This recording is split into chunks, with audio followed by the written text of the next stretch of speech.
Hello, this is Monica Reinagel, and you are listening to the Nutrition Diva podcast. Happy New Year.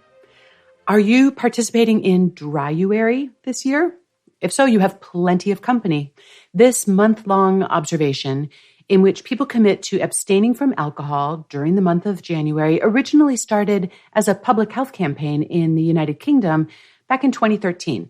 And it has since grown in popularity and become a worldwide phenomenon with millions of people participating every year. And similar events are now sprinkled throughout the calendar, including Sober October, Sober Spring, Dry July. There are a few converging phenomena playing into this. During the pandemic, we heard a lot about a pretty dramatic increase in alcohol consumption, especially by women. And I think a lot of people emerged from lockdown feeling like their drinking had gotten a little out of control and were looking for a way to ratchet things down. Researchers have also been questioning long-standing guidance on what constitutes safe or low-risk alcohol consumption. Some have argued that any amount of alcohol increases your risk. Others point out that it's not a one-size-fits-all equation. And even as we speak, recommendations to update official guidance are being hotly debated, both here in the US and in neighboring Canada. But there does seem to be an emerging consensus that previous recommendations, no more than 1 drink a day for women, 2 drinks a day for men, may be a little too high. And in the show notes, you'll see links to some episodes that I've done on some of this research and these recommendations. But I'm sure you have also noticed a rise in the so-called sober curious movement, with more and more people experimenting with an alcohol-free lifestyle, either for a specific period of time or as a permanent choice. And there's definitely a generational factor, with millennials and Gen Z tending to drink a lot less alcohol than Gen X and the boomers. Proponents of Dryuary point out that even a short break from alcohol can yield significant health benefits, especially if you are someone who drinks daily or near daily. Going a month without alcohol can significantly improve the health of your liver and your heart, reduce your cancer risk, and improve your sleep. And depending on how much you typically drink, you may also notice an improvement in your mood, the way your skin looks, your ability to concentrate and focus, even modest weight loss. But Dryuary is also an opportunity to reassess your drinking behaviors, allowing you to see your own patterns and triggers more clearly and potentially question some of your beliefs about what's required for you to feel relaxed or entertained.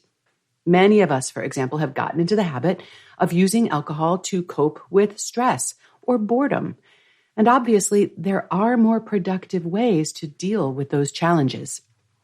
Some people feel so much better after a month off the sauce that they decide to make it a permanent lifestyle. And it has never been easier or more fun to be alcohol-free. For one thing, as I say, you now have plenty of company, and there are now multitudes of really good de-alcoholized craft beers, spirits, wines, and aperitifs.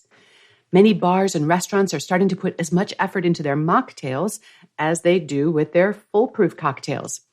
And although I do sometimes enjoy alcoholic beverages, I'm delighted with these new developments because they definitely make it easier to moderate my consumption.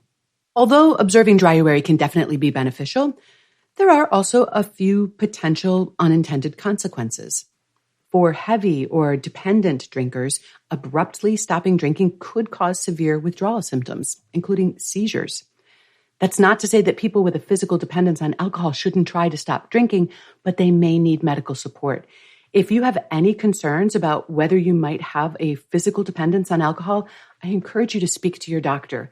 Or if you don't feel comfortable speaking to your doctor, check out the resources at the Substance Abuse and Mental Health Services Administration. And I have a link in the show notes. They have a free confidential helpline, as well as information about treatment options, support, and local resources. Another concern with Dryuary is that there's a risk that it might set up some black and white thinking about alcohol consumption. If you end up drinking once during your Dryuary, you may then be tempted to abandon the effort altogether. But it's not necessary to be 100% alcohol-free to get a lot of benefit from this. Even if your Dryuary ends up being more of a dampuary, there is still a lot to be gained and learned from taking a break from your usual consumption patterns. And finally, there could be a risk of overcompensation, where someone feels entitled to drink more heavily after successfully completing Dryuary or another extended break. And that is definitely not the point. Ideally, your Dryuary experience can fuel healthier and more mindful drinking habits going forward. With that in mind, here are some tips on making your Dryuary as beneficial and enjoyable as possible.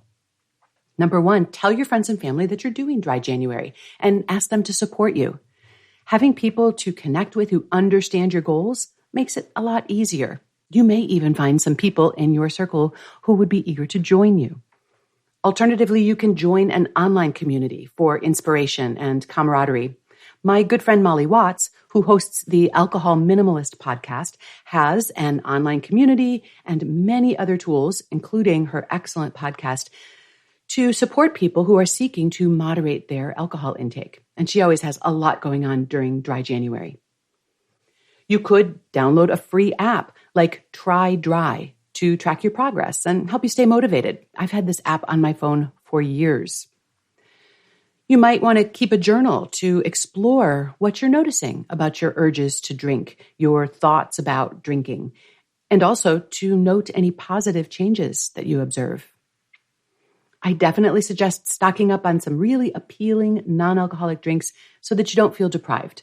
As I mentioned earlier, there are more and better options than ever before.